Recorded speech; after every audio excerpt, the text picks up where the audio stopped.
Jim Cramer on the floor of the New York Stock Exchange to answer questions from viewers via social media. This is the only place he answers them. It's right here. Remember, you can find him on Facebook and on Twitter. It's #CramerQ. Jim, let's start with some news. GE out with earnings. One of our viewers wants your thoughts. All right, now this is a good example of why I'm not shunning Twitter, but you can't answer the greatness of what GE just delivered with 140 characters. Jeff Immelt is back. He's gotten rid of the really difficult part to understand, which is the finance business. It reveals an industrial that is growing at 4%. That is really rather amazing. 100 basis point margin improvement. You want to own this stock. You want to own it now. Nelson Peltz is in there advising Jeffrey Immelt. Immelt will listen. It is the best performing industrial this year, and it's just going to get better. Jim, what about Seagate Technology? What's the future hold? Okay, now here's a really interesting situation. This is one where I wrote about on Real Money. I knew everyone was going to hate it this morning. It's now yielding almost 6%. Seagate has giant cash flow. Steve Luczo, the CEO, there's been times when he's done some amazing things. Remember, it was public, they took it private, then they took it public again. I don't want you to wait until you have a Western Digital situation where a new investor comes in. I don't want you to wait until you have a SanDisk where maybe they put it up for sale. I think Seagate, this downgrade. Take your chance. I think it's a good spec.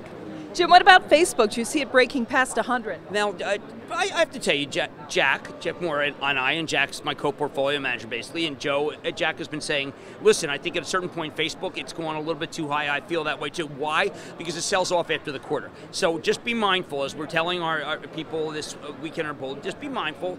Facebook's had a nice run. It's up more than 20%. But I love the company, and I think it's going to do well. But sometimes that doesn't seem to matter around report season. Eli Lilly, dump or hold? Oh no, Eli Lilly's a buy. You really want to buy Lilly? Why? It's down on a cholesterol drug that wasn't even in the numbers that I use. I use the Alzheimer's formulation, which I think is going to be absolutely incredible. And they're currently on the market diabetes drug, which is really the only one that addresses the heart issues. So Lilly, you got two ways to win. Those are multi-blockbusters. Sid asked on Facebook, will the biotech bulls rally again? I see people taking some of their gains from yesterday, followed by a question from Randy on Twitter. With the AAP portfolio, what about Biogen? What about Allergan? It's been a roller coaster. Look, I mean, it's been bad. I mean, biotech's been a bear market. When you get the world slowing down, then people buy biotech. When you get a story like a GE, which is doing so well, and they sell biotech. I mean, it's a mood drug, so to speak. Biogen's going to be the tail of the tape. The stock is down almost 50%. We've been speccing it, small buys for Action Alert. We like it. Allergan is a similar situation. People are regarding it as a roll-up. If it's Valiant, they're not. I think you should go listen to what Brent Saunders has said on Mad Money many times, which is that it's not just a price increase play, it's actually R&D, which it is. Remember, that's the old Allergan, which did such great healthcare work on Botox and on eye care. So I think that you want to stay the course, but don't expect an instant turn. Last question, Jim. With all the volatility we've seen lately, what do you look at in terms of making your decisions, technicals or fundamental? Okay, I think you have to do both. Bruce Kamich is doing such unbelievable work for Real Money, and if you're not reading him, I mean, shame on you.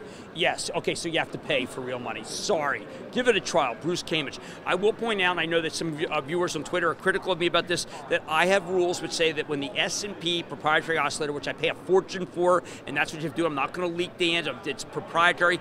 When it goes above 10, which it's only done a few times in the last couple decades, you have to do some selling, particularly when the market rallies. That's what it's been saying. Is that the right thing to do? I play percentages, okay? I play Tom Brady, all right? I don't play Matt Castle. I mean, that's what I do for a living, all right? I play the odds. That's what I do.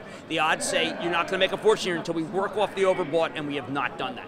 Jim Cramer, thanks so much. You have a question for Jim? It's got to come right here. This is how he answers them. On social media, find him on Facebook at Jim Cramer, on Twitter at Jim Cramer. Use #CramerQ. I'm Rhonda Schaffler for The Street.